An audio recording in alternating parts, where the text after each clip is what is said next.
There are things you shouldn't know about your own family. Secrets so dark that when discovered, they destroy everything you believed to be true. Today, 10 years after receiving a sealed envelope from my dead uncle, I finally had the courage to open it on Halloween night.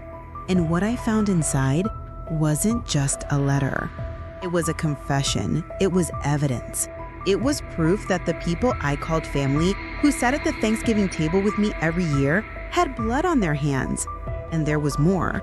$100 million reward waiting for me if I had the courage to expose them.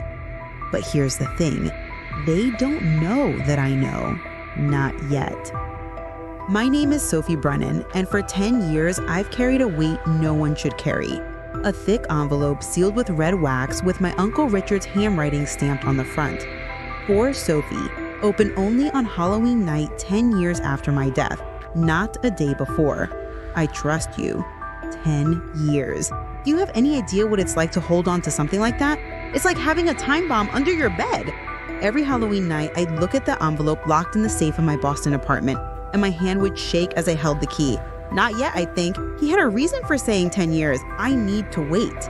My Uncle Richard died on October 31st, 2015. Sudden heart attack, they said. He was only 52 years old, healthy, ran marathons, didn't smoke, didn't drink. But heart attacks happen, right? That's what everyone said. That's what I forced myself to believe, except Uncle Richard never did anything without a reason. He was a man of details, a meticulous planner. He built a tech empire from scratch, transforming a small startup in Montreal into a company valued in the billions. And when he gave me that envelope 3 weeks before he died, during an October afternoon with golden leaves falling in the yard of his Vermont mansion, his eyes had something I'd never seen before: fear. "Sophie," he said, gripping my hands tightly, "you're the only person I trust completely, the only one." His voice was hoarse, urgent. "No matter what happens to me, no matter what you hear, no matter who tries to convince you otherwise, open this envelope only on the day I wrote, not before, not after. On Halloween night, 10 years after my death. Do you promise?" I promised. How could I not promise? He was more than an uncle to me. After my parents died in a car accident when I was 8 years old, Uncle Richard was supposed to have raised me, but it was my cousins, Derek and Vanessa, the children of Richard's older brother, who got legal custody. They were in their early 20s at the time, heirs to another part of the Brennan family fortune. And today, October 31st, 2025, exactly 10 years later, I'm sitting on the cold floor of my apartment with the envelope in front of me and my hand shaking so much I can barely hold the letter knife. Outside, children are screaming trick or treat through the streets of Beacon Hill. Orange and red leaves dance in the window with the cold autumn wind. The smell of pumpkin spice from the coffee I made an hour ago still hangs in the air, now cold and forgotten on the table. I break the wax seal, the envelope opens, and my life as I knew it ends. Inside the envelope, there isn't just one letter. There are documents, many documents, photographs, bank statements, medical records, and on top of everything, a handwritten letter in Uncle Richard's elegant handwriting. "My dear Sophie." It begins, "If you're reading this, then I'm already gone. And if you're reading it on the day I asked, then you're ready for the truth. A truth I discovered too late to save myself, but not too late for you." My hands are shaking so much I need to rest the paper on the floor to continue reading. "Your cousin Derek and your cousin Vanessa killed me. Or rather, they paid someone to do it. And they also killed your parents." The world stops. I read the sentence again and again. The words don't make sense. They can't make sense. "I know this is impossible to process," the letter continues. "I didn't believe it either when I found out. But 3 years ago, I started investigating the death of your father, my younger brother Thomas. Something never seemed right about that accident. Brakes that failed in a brand new car on a road they drove every day. So I hired a private investigator. And what he discovered, Sophie? I'm sorry I have to tell you this way." Tears start falling down my face, even before I read the next paragraph. "The accident was staged. The brakes were sabotaged. And the person who paid for the service was Derek. He was 23 years old at the time, fresh out of Harvard, and had just discovered that his father, my older brother Edward, was planning to leave most of the inheritance to Thomas, your father. Derek couldn't accept that, so he made sure Thomas didn't live to inherit anything. My breathing becomes shallow. I remember Derek at 23. He was charismatic, handsome, always so kind to me after my parents died. "We'll take care of you, Sophie," he'd say, holding my small hand at the funeral. "You're our family." But the letter continues, relentless. "Derek and Vanessa got custody of you not out of love, Sophie, but because you inherited the trust fund your parents left. $3 million that they managed on your behalf until you turned 21. Except when you turned 21, they told you the money had been poorly invested during the 2008 crisis. Remember?" I remember. I had just graduated from Boston University. Derek took me to dinner at Neptune Oyster in the North End. We ate fresh lobster, drank expensive white wine, and then he told me with that puppy dog face, "Sophie, I don't know how to tell you this. The trust fund. We tried everything, but the crisis, you know how it was. We lost almost everything." I cried that night. I cried for the loss of the money, but even more because I felt guilty. Guilty for having this money while Derek and Vanessa worked so hard. Guilty for not understanding investments. Guilty for being a burden. But according to Uncle Richard's letter, there was no crisis. There were no bad investments. Derek and Vanessa simply stole my money. All of it.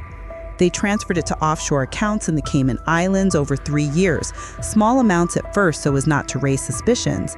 And then, when I turned 21, a final transfer. The documents are all here, Sophie. Bank statements, wire transfers, even emails between Derek and Vanessa discussing how to convince you the money was gone. In one email, Vanessa writes, "She'll believe anything Derek says. She adores him. It's pathetic." I feel bile rising in my throat. My vision blurs. For 27 years, I believed Derek and Vanessa were my family, my protectors, the only people I had left after my parents died. And all that time, they were my killers. Not physically, but in every other way that matters. The letter continues. When I discovered all this, I confronted Derek. It was a mistake. I should have gone to the police first, but I wanted to give him a chance to explain, to redeem himself. We met at his house in Cape Cod on an autumn afternoon, just like this one. I laid all the evidence on the table. And you know what he did, Sophie? He laughed. He laughed and said, "Uncle Richard, you were always too smart for your own good." And then he offered me wine that I, fool that I was, accepted. My heart races. No. When I woke up 3 days later in the hospital, they said I'd had a heart attack. But it wasn't a heart attack, was it?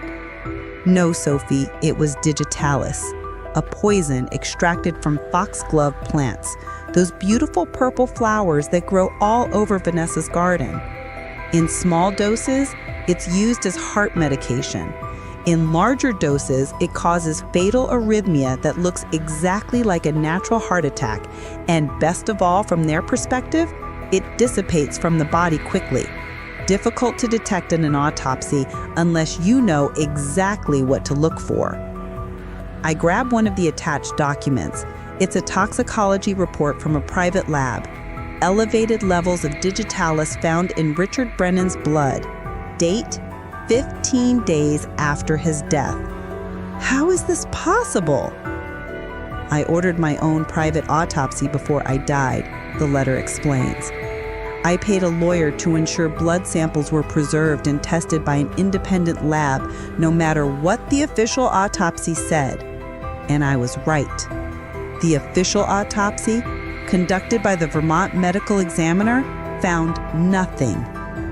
Because Derek has friends in high places, Sophie. Friends he bought with the money he stole from you. My mind is spinning. This is insane. This has to be insane. But the evidence is all here, spread across my apartment floor. Photographs of Derek entering a greenhouse with foxglove plants. Text messages between him and Vanessa discussing dosages. An email from Derek to a medical examiner with the subject line, Need a favor? And then there's the recording. I pick up the small flash drive that was in the envelope. My hands are shaking so much I almost drop it. I put it in my laptop. Uncle Richard's voice fills the apartment, recorded weeks before his death. His voice sounds weak, tired. If you're listening to this, Sophie, then my plan worked, or didn't work, depending on how you look at it. Either way, I'm dead, and you now know the truth. There's a long pause, the sound of labored breathing. I know I'm asking a lot of you. You loved Derek and Vanessa. You trusted them. And now I'm destroying all of that. But you deserve to know who they really are, what they did, and you deserve justice. Not just for me, but for your parents, for yourself. Another pause, then the bomb. There's a trust fund, Sophie, one that Derek and Vanessa don't know exists. When your father died, I created a second trust for you, separate from what your parents left. I invested in my company, in stocks, in properties. Over 17 years, it grew. And it grew a lot. If you're listening to this in 2025 as I planned, that trust is now worth approximately $100 million. I freeze. 100 million? The voice continues. But there's a condition. To access this money, you need to bring Derek and Vanessa to justice. You need to use the evidence in this envelope to expose them, to ensure they pay for what they did. My lawyer has clear instructions. The money will only be released to you after criminal convictions. If you choose to do nothing, the money goes to charity. I know it seems cruel, but Sophie, if I simply gave you the money, they'd find a way to take it from you again. They always do. The only way for you to be safe, for you to finally be free, is by exposing the truth. The recording ends. I sit in silence, the sound of Halloween children outside seeming to come from another world. $100 million? Justice for my parents, justice for Uncle Richard, but also the complete destruction of the only two people I had left from my family. I look at the clock. 8:30 at night. In 90 minutes, Derek and Vanessa will be here for our annual Halloween tradition. Every year since I was 8 years old, we gather at my apartment on Halloween night. We eat candy, watch horror movies, and for a few hours, I pretend I have a real family. But this year, everything changed. My phone buzzes. A message from Derek. Arriving in an hour. Brought your favorite candy corn and that wine you love. Can't wait to see you, Sophie. Love you. I look at the words. Love you. For years, these words warmed me, made me feel less alone, but now they make me cold because I know the truth. Derek doesn't love me. He never loved me. I was just a source of money, and when that money ran out, I became irrelevant. So why does he still keep in touch? Why continue this charade of happy family? I start sifting through the documents again, looking for answers. And then I find it. A legal document dated 6 months ago. My will. Except I never made a will. I read the words with growing horror. I, Sophie Brennan, being of sound mind and body, leave all my assets and properties to my dear cousin, Derek Brennan. My signature is at the bottom, except it's not my signature. It's close, very close, but the S is wrong. I always make an extra loop in my S. This one doesn't. There's a post-it note stuck to the document in Uncle Richard's handwriting. They're waiting for you to die, Sophie. Or planning to make you die. This fake will ensures that when you're gone, everything you have goes to Derek. And with you working as an architect, making $60,000 a year, living in this modest apartment, they probably think you have nothing of value. But they don't know about the trust I created. They don't know you're about to become very, very rich. Unless they find out. And if they find out, Sophie, you're in danger. My phone buzzes again. Another message from Derek. Actually, we'll arrive earlier. We're 20 minutes away. Hope that's okay. 20 minutes. My heart starts beating faster. I look around the apartment. The evidence is spread all over the floor. Documents, photographs, bank statements. If Derek and Vanessa see this, if they realize I know, what will they do?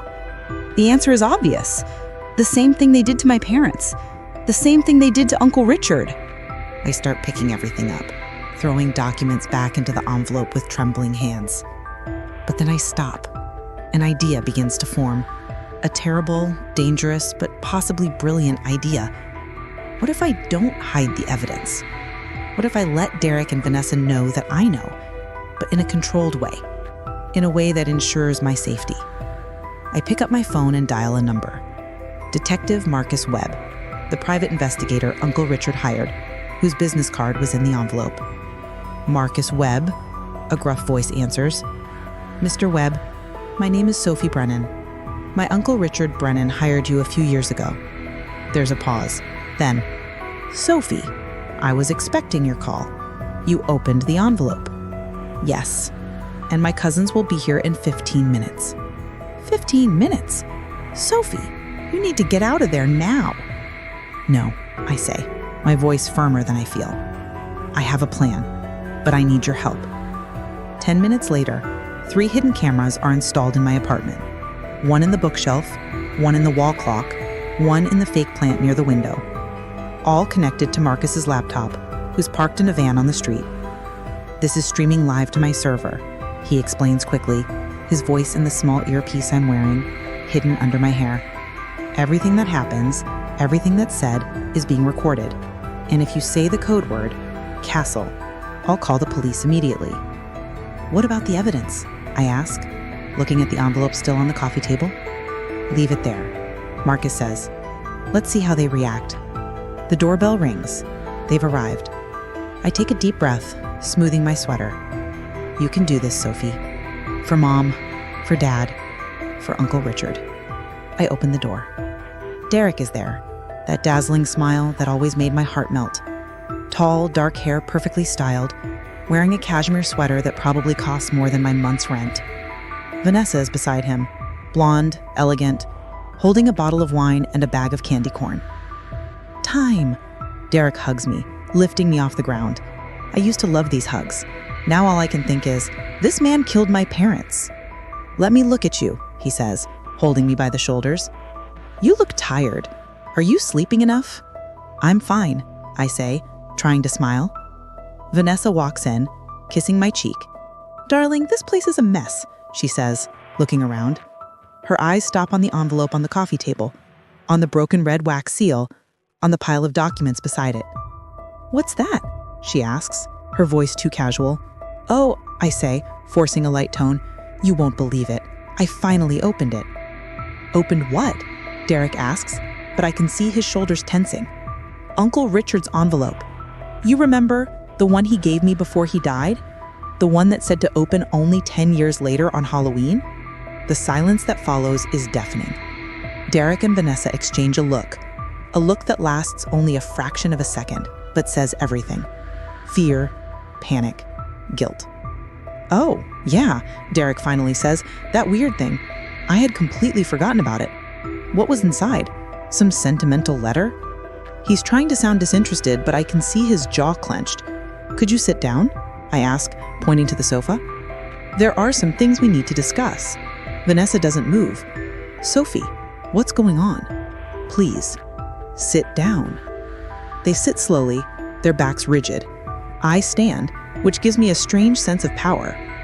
Uncle Richard left me documents, many documents, about my parents, about their accident, about the trust fund you managed for me.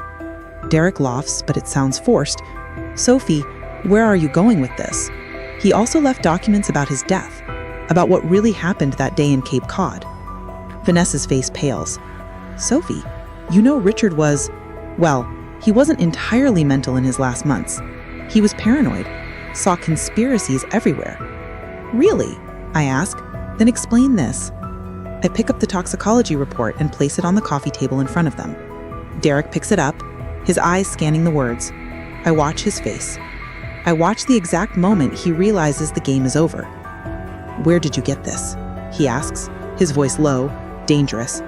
This isn't possible. The official report you manipulated. I interrupt. through your medical examiner friend. But Richard was smarter than you. He ensured a private autopsy. Vanessa stands up.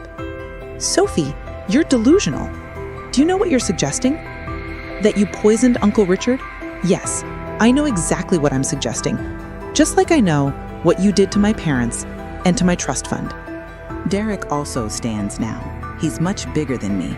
And for the first time in my life, I'm afraid of him. Truly afraid. You need to stop this now, he says, taking a step toward me. No matter what you think you found in that envelope, no matter what that paranoid old man told you, that paranoid old man recorded you, I say. He has audio recordings, emails, text messages, enough evidence to put you both in prison for the rest of your lives. Vanessa lets out a short, bitter laugh. Derek, I told you we should have dealt with this when she was 8. But no, you wanted to play the nice cousin. Derek ignores her, his eyes fixed on me. Sophie, you don't understand the situation you're in. If you go to the police with this, you'll look crazy. A lonely woman, no family, obsessed with conspiracy theories about the only family she has. Who's going to believe you? Maybe the FBI, I say. They tend to take evidence of bank fraud and homicide very seriously. Bank fraud? Derek laughs again, but now there's a touch of hysteria. Sophie, we didn't commit fraud. We managed your money.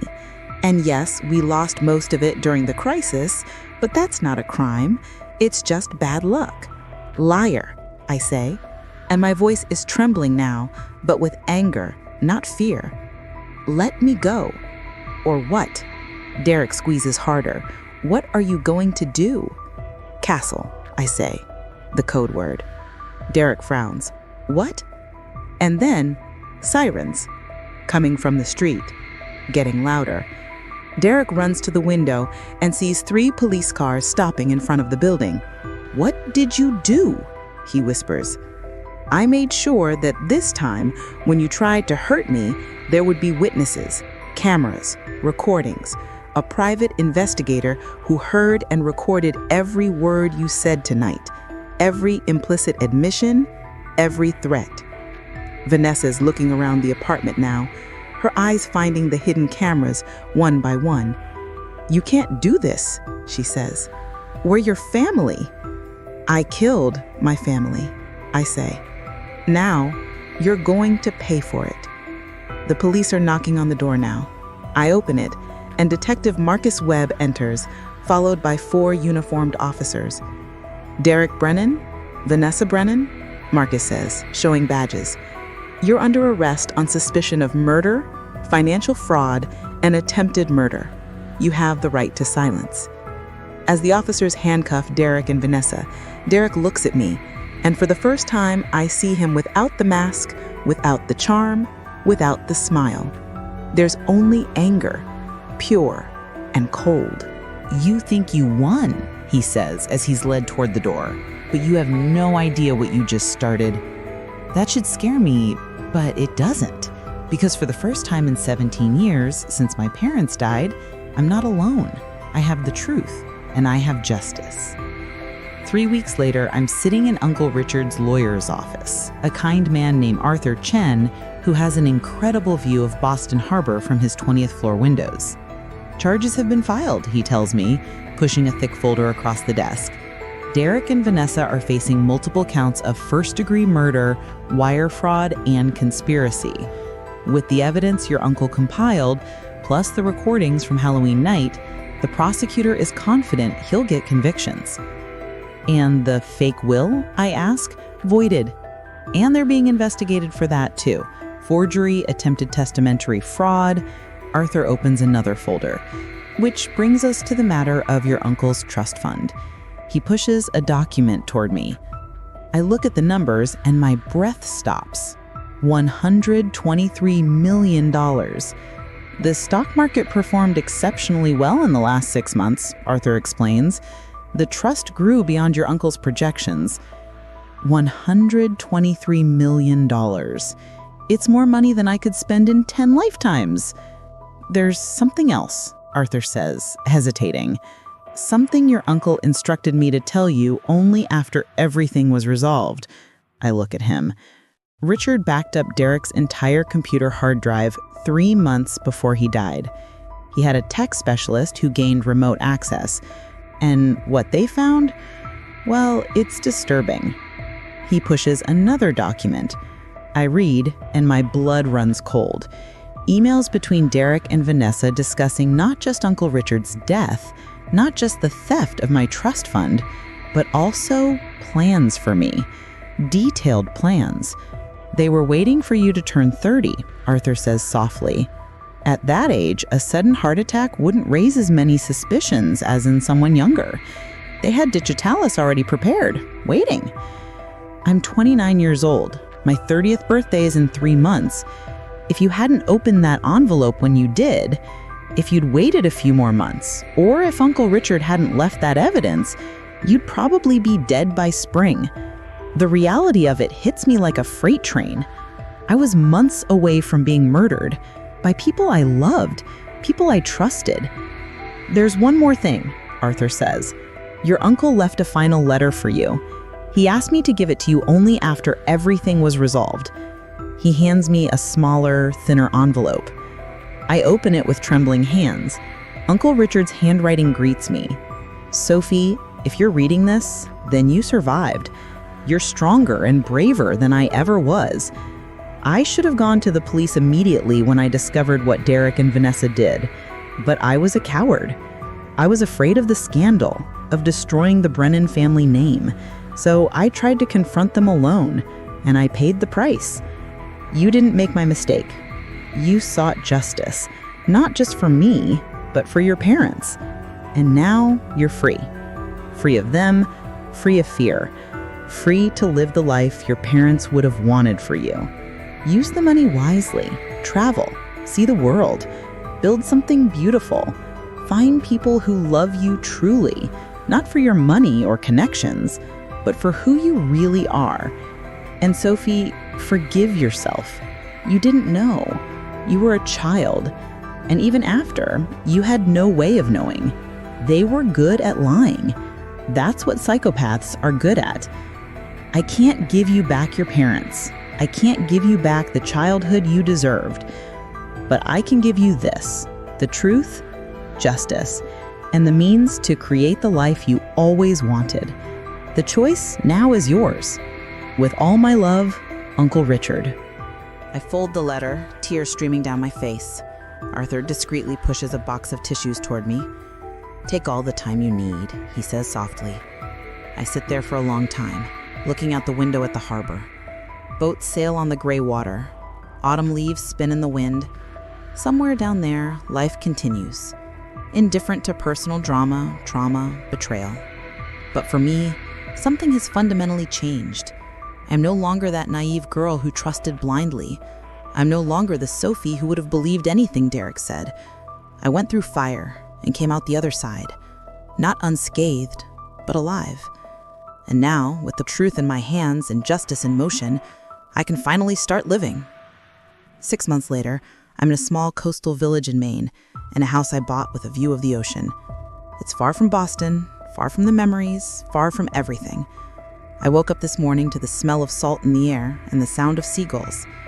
I made coffee, real coffee, not that pumpkin spice I used to pretend to like because Derek said it was his favorite.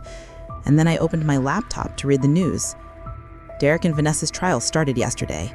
The headlines are everywhere. Brennan heirs charged with double homicide. Tech empire tainted by family scandal. The dark truth behind the Brennan fortune. I read the articles one by one. Every detail of their charges exposed. Every lie unraveled. And then I see something that makes my blood run cold. A small paragraph buried in the middle of a Boston Globe article. Derek Brennan's defense claims he has evidence that Sophie Brennan, the whistleblower in this case, may have fabricated documents and recordings. They plan to call experts to testify that the envelope, allegedly left by Richard Brennan, may have been tampered with. My phone rings. Marcus Webb, did you see it? I saw it. Can they do that? Can they really claim I faked everything? They can claim anything, Marcus says. But we have forensic experts who will testify about the authenticity of the documents. We have handwriting analysis. We have voice recordings. We have everything, Sophie. But what if the jury believes them? My voice is rising, panic starting to set in. What if Derek convinces everyone I'm the crazy one, just like he said he would? Then we use our ace in the hole, Marcus says. What do you mean? Richard didn't just rely on documents and recordings. He had something else. Something I've been saving for the right moment. What? A witness. Someone who was there. Someone who saw everything. My heart races. Who? The man Derek hired to sabotage your parents' car. Richard found him 2 years ago, and he's ready to testify. In exchange for immunity, of course, but he'll tell everything. How Derek approached him, how much he paid, every sordid detail. I sit down heavily in a chair. Why didn't you tell me this before? Richard instructed me to keep this as a last resort. He didn't want to expose you to more trauma than necessary. But if Derek wants to play dirty, we have ammunition. 2 weeks later, I'm sitting in the courtroom gallery watching a man named Jimmy Torino take the witness stand. He looks exactly like you'd expect a hired criminal to look, weathered, middle-aged, wearing a suit that clearly isn't his. But when he starts speaking, his voice is clear, firm. In August of 2007, Derek Brennan approached me at a bar in South Boston. He said he needed a service, a specific service. He needed a car to have an accident, a fatal accident. The courtroom is completely silent. You could hear a pin drop. He told me it was his aunt and uncle, Thomas and Linda Brennan. Said they drove a blue Honda Accord, year 2006. Said they took Route 2 every morning on their way to work, going down that steep hill near Concord. He gave me $25,000 in cash, half up front, half after the job. Jimmy doesn't look at Derek, who's sitting at the defense table with a stone face. I cut the brake line, not completely, just enough so it would fail under stress, under heavy braking, like what you need making that steep curve. His voice cracks a little. I didn't know at the time that there was a child, a little girl in the back seat. If I'd known, I swear, I never would have. Objection, Derek's lawyer shouts. The witness's emotional confession is irrelevant. Overruled, the judge says. Continue, Mr. Torino. Jimmy clears his throat. The girl survived. Sophie Brennan. She was 8 years old, and when I saw the news, when I saw her picture in the hospital, all bruised but alive, I almost went to the police, almost turned myself in. But I was a coward. I took my money and disappeared. And why are you here now? The prosecutor asks. Because Richard Brennan found me. He offered me immunity if I testified. But more than that, he showed me what I'd done. He showed me photos of Thomas and Linda Brennan, of Sophie growing up without parents. He made me look at what I'd caused, and he told me the only way I could ever make peace with it was to make sure the person who ordered it paid. Jimmy finally looks at Derek. So here I am, telling the truth. Derek Brennan paid me to kill Thomas and Linda Brennan, and I did. The courtroom explodes. The judge bangs the gavel, calling for order. Derek's lawyer is on his feet shouting objections, but it's too late. The damage is done. I look at Derek, and for the first time since I've known him, I see real fear in his face. Not anger, not arrogance, fear. The jury deliberates for 3 days, 3 long days where I can barely eat or sleep. I stay in my main house, looking at the ocean, waiting. Marcus calls me every night with updates. The jury asks to see the audio recordings again. They ask for the bank records. They're taking this seriously, he assures me. This is good. On the morning of the 4th day, my phone rings. It's Arthur Chin. The jury has reached a verdict, he says. Do you want to be there? Do I? Do I want to see their faces when the verdict is read? Or do I want to stay here, in my safe, calm house, away from everything? I'll go, I say. I need to see this. 2 hours later, I'm sitting in the same courtroom gallery, my hands clenched so tight my nails are digging into my palms. Derek and Vanessa are at the defense table, their backs rigid. The jury enters. No one is looking at the defendants. Is that good or bad? I don't know. My heart is beating so loud I can barely hear. Have you reached a verdict? The judge asks. Yes, Your Honor, the foreman says. He's an older man, a retired professor with thick glasses. In the case of the Commonwealth versus Derek Brennan on the charge of first-degree murder in the death of Thomas Brennan, how do you find? The foreman clears his throat. Guilty. The word echoes through the courtroom. Derek doesn't move. On the charge of first-degree murder in the death of Linda Brennan, guilty. On the charge of first-degree murder in the death of Richard Brennan, guilty. 3 times guilty. 3 times justice. They continue with the other charges. Wire fraud, guilty. Conspiracy, guilty. Attempted murder, guilty. And then it's Vanessa's turn. The same verdicts. Guilty, guilty, guilty. When it's over, Derek finally moves. He turns in his seat and finds me in the gallery. Our eyes meet. And I see not just anger now, not just fear, but something more. Acceptance, perhaps. The understanding that he lost, that it's over. I don't look away. I stare straight into his eyes, and I want him to see. I want him to see that I survived, that I won, that the 8-year-old girl in the backseat of the car, the one he tried to kill along with my parents, grew up and became stronger than him. Sentencing comes 2 weeks later. Derek, 3 consecutive life sentences, without the possibility of parole. Vanessa, 2 life sentences, plus 40 years. They'll never get out. They'll die in prison. And me? I'm free. For the first time in my life, I'm truly free. It's Halloween again. 1 year since I opened the envelope. 1 year since my life changed forever. I'm at my house in Maine, and there are children knocking on my door, shouting, "Trick or treat." I open it with a big bowl of candy, smiling at the little witches, superheroes, and ghosts filling my porch. "Happy Halloween," I say, dropping handfuls of chocolate bars into their bags. They run off, laughing, to the next house. And I stand there for a moment, breathing the cold autumn air, watching the golden leaves slowly falling from the trees. Somewhere, Derek and Vanessa are in prison cells, but I don't think about them much anymore. I don't give them that power. Instead, I think about my parents, about Uncle Richard, about the people who truly loved me, who would have given everything to protect me. And I think about the future, about what I'll do with $123 million, about the trips I'll take, about the causes I'll support. Maybe a foundation in my parents' name helping orphans, maybe something with technology, honoring Uncle Richard's legacy. The possibilities are endless.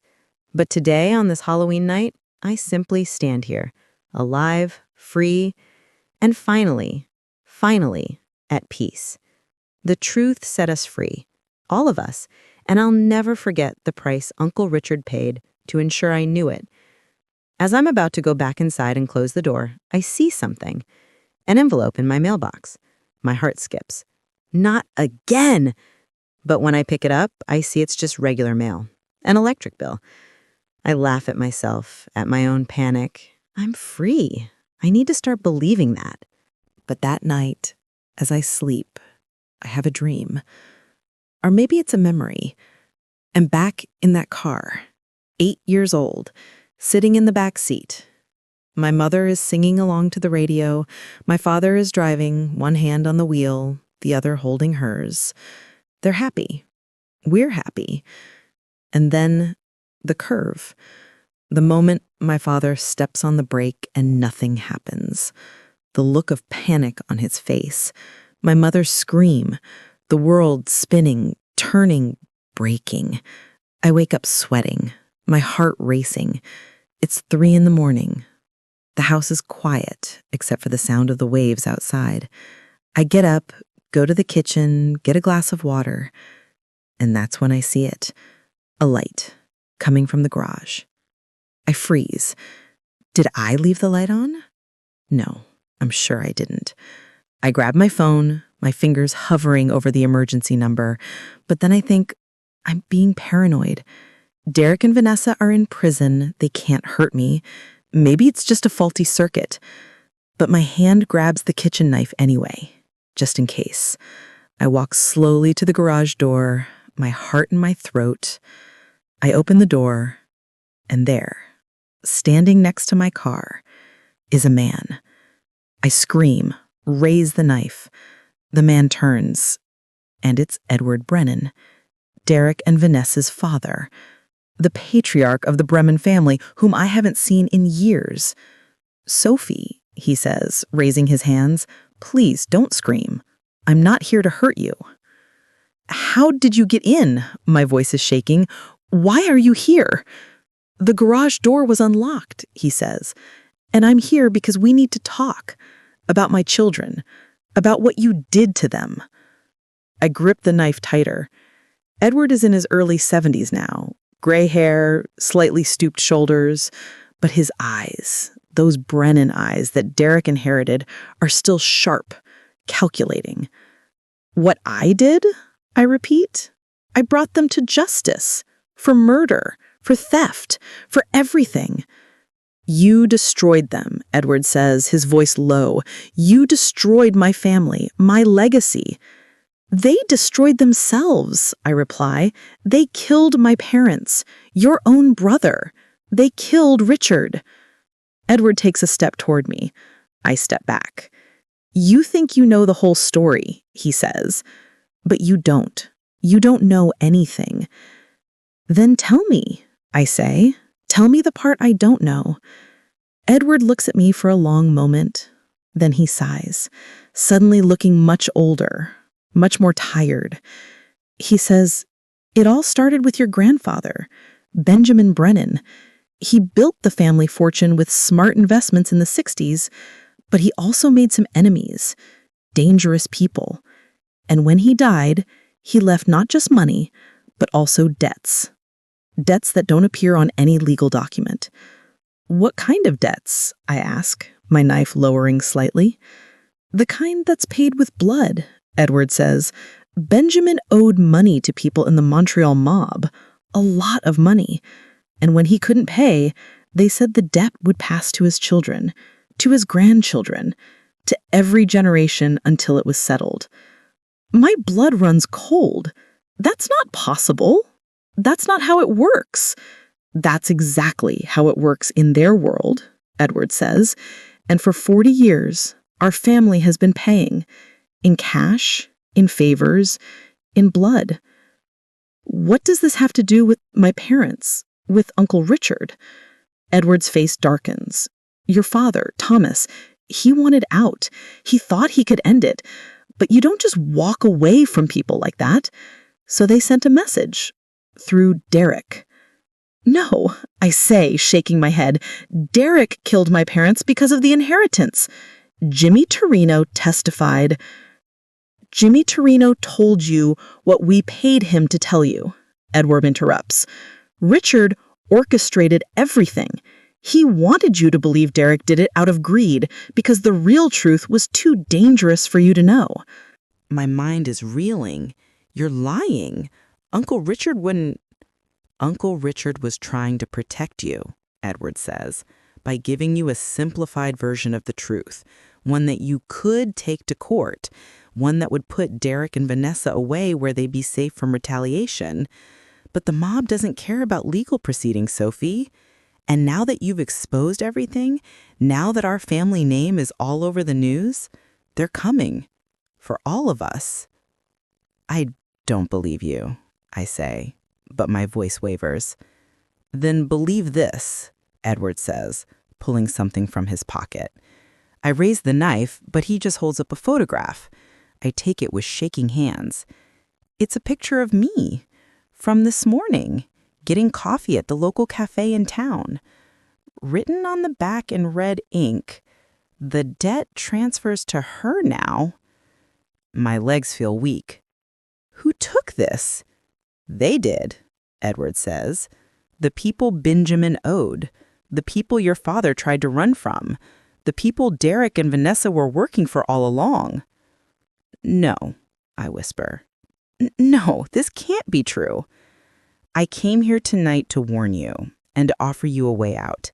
There's a man you need to meet, someone who can negotiate on your behalf, someone who can settle the debt once and for all." "With what?" I ask. "With the $123 million Uncle Richard left me?" Edward's eyes widen. He left you that much? Then yes, that would cover it. With interest. I stare at him, at this old man standing in my garage at 3 a.m. telling me everything I thought I knew was wrong. And I realize something. He's telling the truth. Or at least he believes he is. Get out, I say quietly. What? Get out of my house now, or I'm calling the police. Sophie, you don't understand the danger you're in. Out, I scream, and the sound surprises both of us. Edward looks at me sadly. Your father was stubborn too, he says. Look where it got him. And then he leaves, walking out through the garage door into the dark Halloween night. I stand there for a long time holding the photograph, the knife, shaking. Is it true? Is any of it true? Or is this just another manipulation, another lie from a family that's built on lies? I go back inside, lock every door, check every window. And then I do what I should have done from the start. I call Marcus Webb. Sophie, it's 3:30 in the morning, he answers groggily. Edward Brennan was just in my house, and he told me a story about the mob, about debts, about everything being different than we thought. There's a long silence. I'll be there in 2 hours, Marcus finally says. Don't open the door for anyone. And Sophie, load that gun I gave you. I don't have a gun. You left it in your nightstand drawer when I installed the security system last month, he says. Check. I check. There's a small handgun in a lockbox with a combination I don't know. The combination is your parents' anniversary, 8/14. I open the box. The gun is real, heavy, cold. Marcus, what's going on? We'll talk when I get there. Just stay safe. The next 2 hours are the longest of my life. I sit on my couch, the gun on the table in front of me, watching the windows. Every shadow looks like a person. Every sound is a footstep. And I think about everything Edward said, about debts paid in blood, about Derek and Vanessa working for someone else, about Uncle Richard protecting me with a simplified truth. When Marcus finally arrives, he's not alone. There's a woman with him, maybe 40 years old, wearing an FBI jacket. Sophie Brennan, she says, showing me a badge. I'm Agent Sarah Moreau. We need to talk about your family. We sit at my kitchen table, and Agent Moreau opens a laptop. Your Uncle Richard contacted us 3 years ago, she says. He told us about organized crime connections to the Brennan family fortune. We've been investigating ever since. So Edward was telling the truth? I ask. Partially, Moreau says. There is a Montreal crime family that your grandfather had dealings with, and there is a debt. But Derek and Vanessa weren't innocent pawns. They chose to work with these people. They chose to kill to protect their interests. Your Uncle Richard gave us everything we needed to build a RICO case against the Brennans and against the mob. She turns the laptop toward me. On the screen are dozens of photographs, surveillance photos. Derek meeting with men in expensive suits, Vanessa at restaurants with people whose faces I don't recognize. Money changing hands. Derek and Vanessa were helping launder money through the family business, Moreau explains. When your father wanted to go to the FBI, they killed him to protect their operation.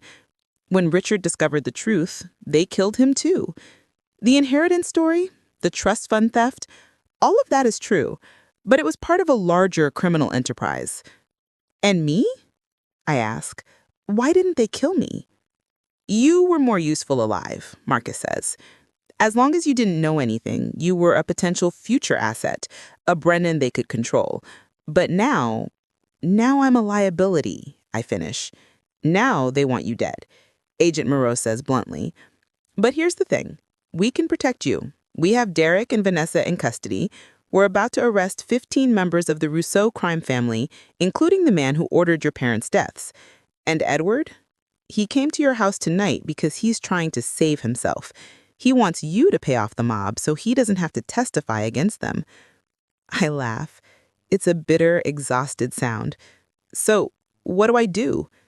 You let us finish our investigation, Moreau says. You let us make our arrests. And then you live your life. The real life your Uncle Richard wanted for you.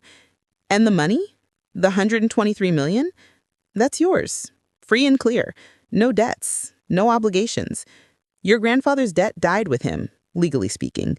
The mob just likes to pretend otherwise to maintain control. So Edward was lying? Edward was desperate, Marcus says. His children are in prison. His family business is being investigated.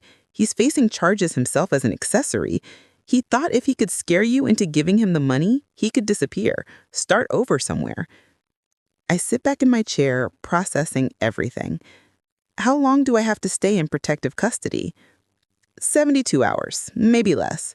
We're executing arrest warrants tomorrow morning. By this time next week, the Rousseau crime family will be dismantled, and you'll be safe. And Edward?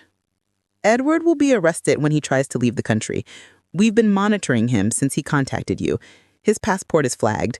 The moment he tries to board a plane, we'll have him. I should feel relieved. I should feel victorious. But all I feel is tired.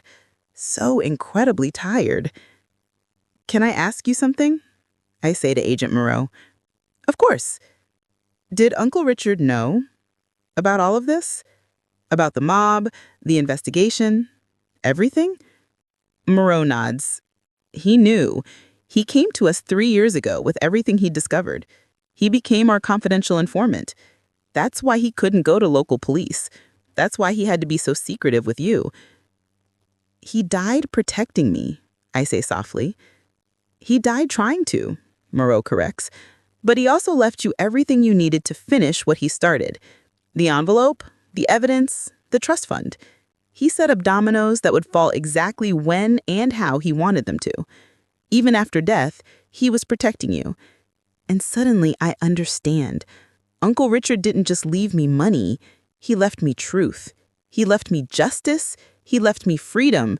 And most importantly, he left me a future where I didn't have to be afraid anymore. What happens now? I ask.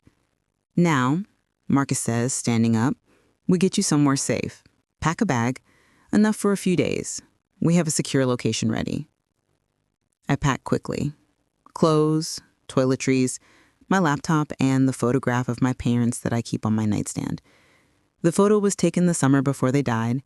We're at a beach in Cape Cod, all three of us sunburned and happy. My father has his arm around my mother. She's laughing at something he said. And I'm in front of them, 8 years old, holding up a seashell like it's the greatest treasure in the world. I look at that little girl, that Sophie who didn't know what was coming. The car accident, the lies, the betrayal, the years of manipulation. And I want to tell her that it's going to be okay, that she's going to survive, that she's going to be stronger than she ever imagined possible. But I also want to tell her to hold on to this moment, this perfect, simple moment of family and love and innocence, because it's the last one she'll have for a very long time. The safe house is a modest cabin in the White Mountains of New Hampshire, about 2 hours from my main house. It's surrounded by trees turning brilliant shades of red and gold. There's a stone fireplace, comfortable furniture, and bars on all the windows. 2 federal marshals are stationed outside. Marcus stays with me the first night, sleeping on the couch while I take the bedroom. I barely sleep.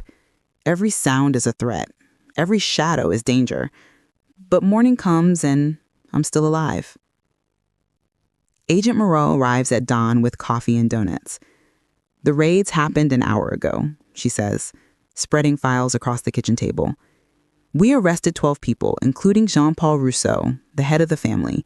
Edward Brennan was picked up at Logan Airport trying to board a flight to Buenos Aires. Did he confess? I ask. He's negotiating. Wants a deal.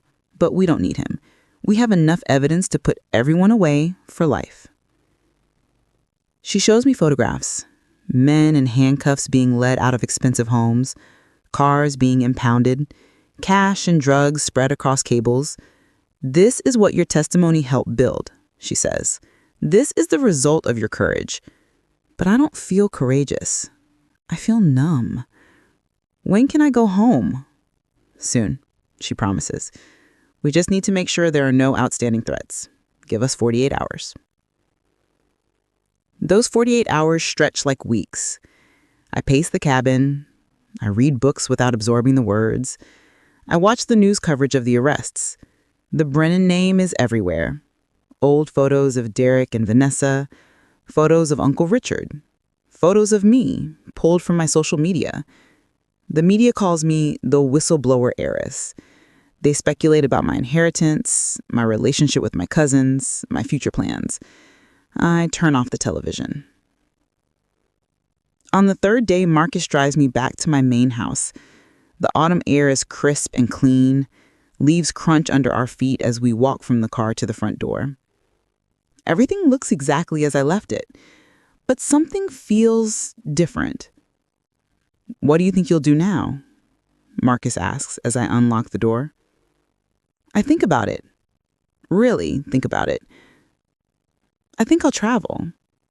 See places my parents never got to see. Experience things they never got to experience. Live the life they would have wanted for me. "That sounds good," Marcus says. He hands me a card. "If you ever need anything at all, call me." I take the card. "Thank you for everything. You did the hard part. I just helped you survive it." After he leaves, I walk through my house room by room. I'm looking for something, though I don't know what. Evidence that everything that happened was real? Proof that I'm actually safe now? Or maybe I'm just looking for peace. I find it in the strangest place. In my garage, where Edward stood 3 nights ago, trying to manipulate me one last time. I see the spot where I stood with the knife, terrified but defiant. And I realize something. That was the moment I truly won. Not in the courtroom, when the verdicts were read. Not when the FBI arrested the mob bosses, but in that moment when I stood my ground and said no. No more lies, no more manipulation, no more fear. 6 months pass. It's spring now, and I'm standing in Paris on the Pont des Arts Bridge, looking out at the Seine.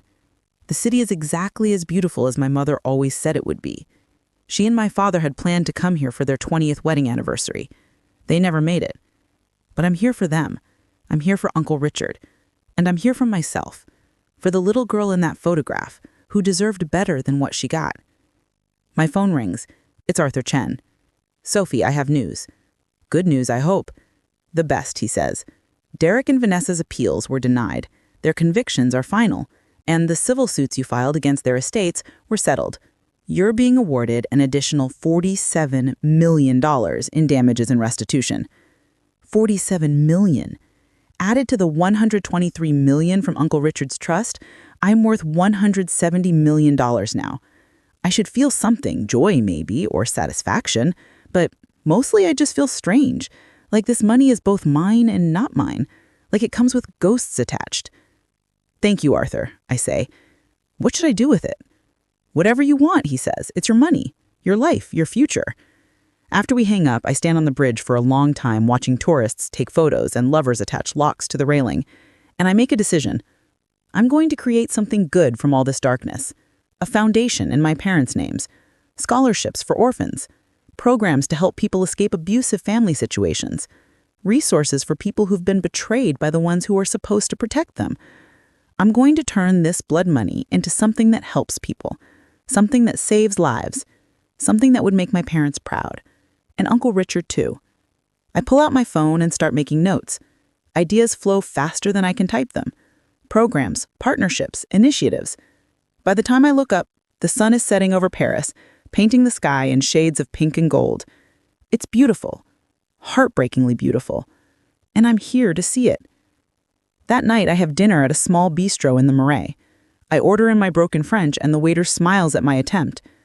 I eat slowly, savoring every bite. Coq au vin, just like my mother used to make. Crème brûlée for dessert. A glass of Bordeaux that cost more than my first month's rent in Boston. And I'm alone. But I don't feel lonely. I feel free. After dinner, I walk along the Seine, watching the Eiffel Tower light up against the night sky. Couples walk hand in hand. Street musicians play accordion. The city pulses with life and possibility. And I think about how I got here. All the pain, all the betrayal, all the loss. Would I trade it? Would I give up everything I know now to go back to being that innocent 8-year-old in the backseat of the car? The girl who believed her cousins loved her? The girl who thought family was forever? Maybe. Probably. But I can't. That's not how life works. You can't unknow things. You can't unfeel pain. You can only move forward, only take what you've learned and try to build something better. My phone buzzes. A text from an unknown number. For a moment, my heart races. Danger, threat. But then I read it. Hi, Sophie. This is Sarah Moreau. Just wanted to check in. How are you doing? I smile and type back. I'm in Paris. I'm okay. Actually, I'm better than okay. I'm healing. Her response comes quickly. That's wonderful to hear. You deserve every moment of happiness. Stay safe. I put my phone away and keep walking. 3 days later, I'm in a lawyer's office in Boston signing papers to establish the Thomas and Linda Brennan Foundation. The lawyer, a woman named Patricia Morrison, reviews everything with me. This is very generous, she says, looking at the initial funding amount, $50 million. Your parents must have been incredible people. They were, I say. They deserved more time, more life, more everything. This is the only way I know to honor them. What about Uncle Richard? Patricia asks. Will the foundation honor him, too? I think about it. Yes, but differently. I want to create a program specifically for whistleblowers, people who expose corruption and crime in their own families or organizations. Legal support, financial assistance, protection services. Call it the Richard Brennan Courage Initiative. Patricia makes notes. I love that. We can make it happen. We spend the next 3 hours going over details, board members, mission statements, operational budgets. By the time we're done, it's real. The foundation exists. My parents' legacy exists. As I'm leaving, Patricia stops me. Can I ask you something personal? Sure. How do you do it? How do you take something so tragic and turn it into something positive? I consider the question. I don't know if I'm turning it into something positive, I say honestly. I think I'm just trying to make sure their deaths meant something, that the pain had a purpose. Does that make sense? It does, Patricia says. And for what it's worth, I think they'd be very proud of you. That night, I'm back at my main house when I get an unexpected visitor. A car pulls up around 8 p.m., just as the sun is setting. I tense, my hand moving toward my phone. But then I see who it is.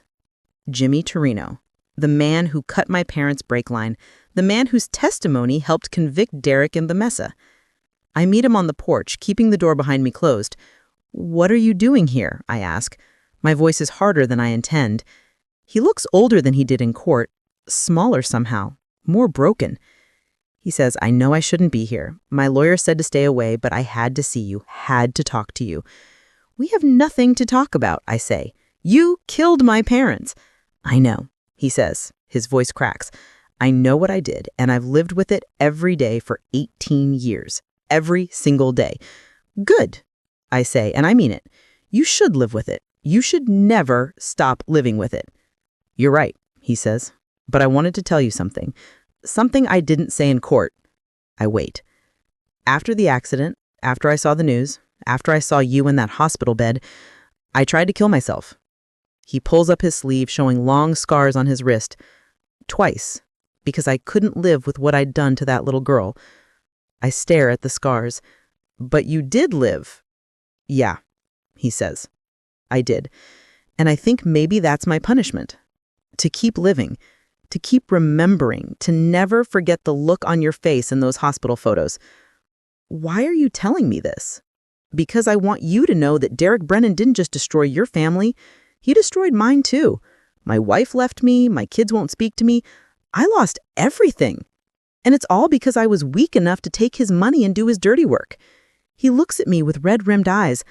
I'm not asking for forgiveness. I don't deserve it.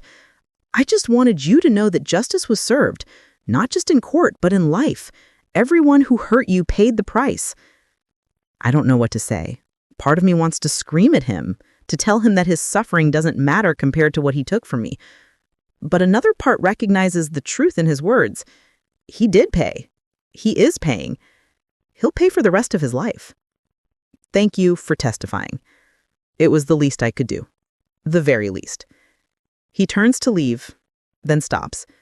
Your parents, from everything Richard told me about them, they were good people. Really good people. And I'm sorry. I'll be sorry until the day I die. I watch him drive away, his taillights disappearing into the autumn darkness. And I realize something. Closure isn't a single moment. It's not a verdict or a confession or an apology. It's a process, a long, painful process of accepting what happened and deciding how you're going to carry it forward. I'm not done with that process. Maybe I never will be, but I'm further along than I was a year ago, further along than I was when I opened that envelope on Halloween night. Progress, I'm learning, is enough. 1 year later, it's Halloween again, the anniversary of everything. I'm back in my main house, but this time I'm not alone. The Thomas and Linda Brennan Foundation is hosting its first annual gala, and my house is filled with people. Donors, board members, journalists, people who believe in what we're building, people who want to help. I'm wearing a black dress, elegant but not ostentatious. My hair is pulled back. I'm wearing my mother's pearl earrings, one of the few pieces of her jewelry I have left. Sophie, Patricia Morrison approaches with a young woman beside her. I want you to meet Emma Rodriguez. She's one of our first scholarship recipients. Emma is 19, with bright eyes and a nervous smile. Ms. Brennan, thank you so much. This scholarship, it's changing my life. Tell me about yourself, I say. Emma takes a breath.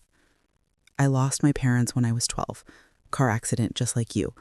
I was in foster care for 6 years, but now I'm at Boston University studying architecture, and it's all because of your foundation. My throat tightens. Architecture. That's what I studied. I know, Emma says. I read about you, about everything you went through, and it inspired me. If you could survive what you survived and still build something beautiful, then maybe I could too. I hug her, this stranger who's not a stranger, this girl who understands in a way few people can. You're going to do amazing things, I tell her. I know it. So are you, she says. You already are. After she leaves, I step out onto my porch. The night is cold, stars bright overhead, children on trick-or-treating down the street, their laughter carrying on the wind. And I think about last Halloween, about the envelope, about the revelations, about everything that's happened since. It feels like a lifetime ago, like it happened to a different person. In some ways, it did. The Sophie who opened that envelope doesn't exist anymore. She was transformed by truth, forged by pain, reborn through justice. This Sophie, the one standing here now, is stronger, wiser, more careful but also more open, more wounded but also more healed. And she has purpose, not just to survive, but to help others survive, not just to be free, but to help others find freedom. My phone buzzes. A message from Marcus Webb.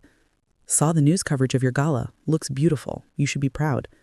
I type back. I am. Thank you for everything you did to make this possible. You did the hard part, he responds. I just drove the car. I smile at that, at his consistent humility, at his unwavering support. The party inside is getting louder. Music, laughter, the clink of champagne glasses. But out here, it's quiet, peaceful. And I allow myself a moment, just one moment to honor everything that was lost. My parents, Uncle Richard, my innocence, my ability to trust easily, the family I thought I had. I honor it all, I grieve it all, and then I let it go. Because tomorrow is November 1st, a new month, a new beginning, and I have work to do, lives to change, people to help, a legacy to build. I go back inside, back to the warmth and light and possibility. Someone hands me a microphone. It's time for my speech. I look out at the crowd, all these faces, all these people who believe in second chances and new beginnings. Thank you all for being here, I begin. A year ago today, my life changed in ways I never could have imagined. I learned truths I didn't want to know. I faced dangers I wasn't prepared for. I lost people I loved and discovered that some people I loved never existed at all. The room is silent, everyone listening. But I also learned something else. I learned that truth, no matter how painful, is always better than lies. That justice, no matter how delayed, is always worth fighting for.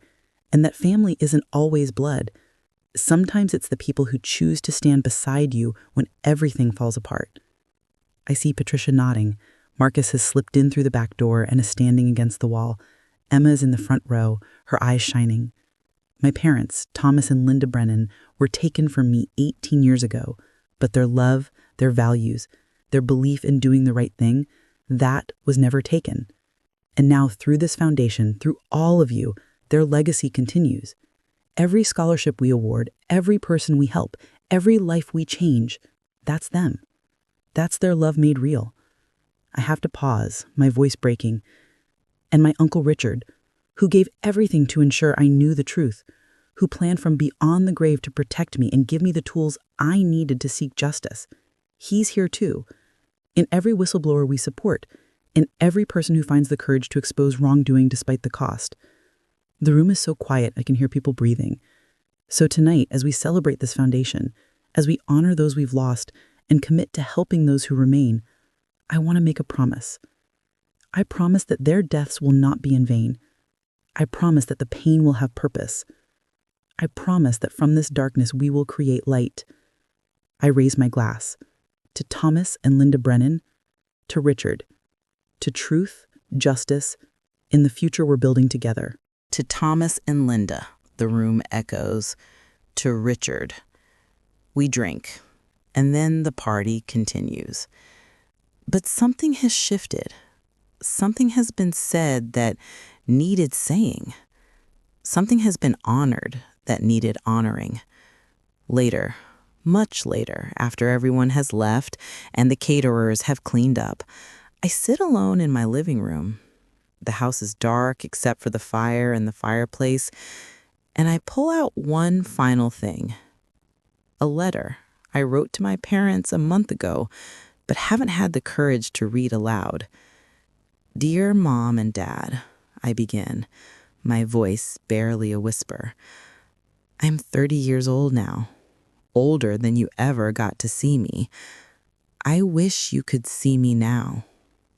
I wish you could know what became of your daughter. I wish I could hear you say you're proud of me. Tears stream down my face.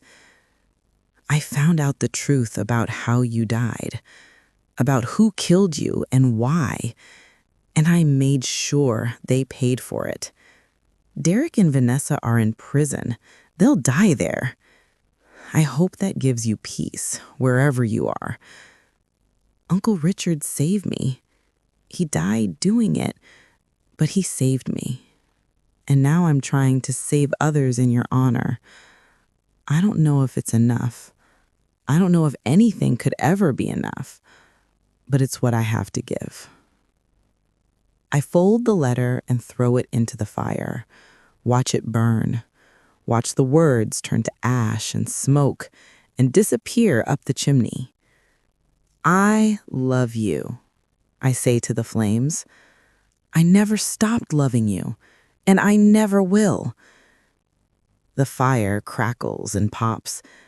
Outside, the wind picks up, rattling the windows. And for just a moment, just a single moment, I swear I feel something. Warmth that isn't from the fire. Peace that isn't from the wine. Presence that isn't from any living person. Maybe it's my imagination. Maybe it's grief playing tricks. Or maybe, just maybe, they're here, watching, protecting, loving me from wherever they are. I fall asleep on the couch that night, wrapped in the blanket my mother crocheted the year before she died, and I dream. Not of car accidents, or courtrooms, or danger, but of a beach, of sunshine, of a little girl with a seashell, and two people who love her more than life itself.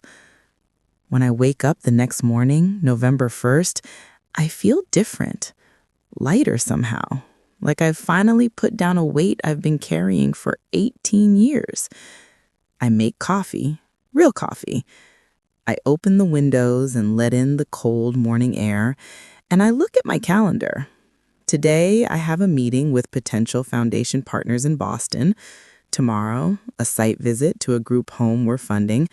Next week, interviews with scholarship applicants. Next month, expansion plans into 3 new states. I'm busy. I'm building. I'm living. And somewhere, somehow, I think they're smiling. All of them. Mom, Dad, Uncle Richard. They're smiling because I survived, because I thrived, because I took the worst thing that could happen and turned it into something that might just make the world a little bit better. That's not victory in the traditional sense. It's not revenge or triumph or conquest. It's something quieter, something deeper. It's survival transformed into purpose. Pain transformed into compassion. Loss transformed into a legacy. And as I drive toward Boston, toward my future, toward everything that's still waiting to be built and discovered and lived, I realize something. I'm not the girl who opened that envelope on Halloween night 1 year ago. I'm not the orphan who trusted too easily. I'm not the victim who was manipulated and used. I'm Sophie Brennan. I'm a survivor. I'm a truth teller. I'm a builder of legacies. And I'm free. Finally, completely, totally free. The truth did that. Justice did that. But mostly, I did that. By choosing to fight. By refusing to stay silent. By taking everything they tried to use to destroy me and using it to create something beautiful instead. That's the real ending to this story. Not courtrooms or convictions, not money or mansions, but freedom. The freedom to live without fear. The freedom to trust again. The freedom to build the future my parents dreamed of for me. And as the Boston skyline comes into view, sun glinting off glass towers, I smile. Because this isn't an ending at all. It's a beginning. And I can't wait to see what comes next.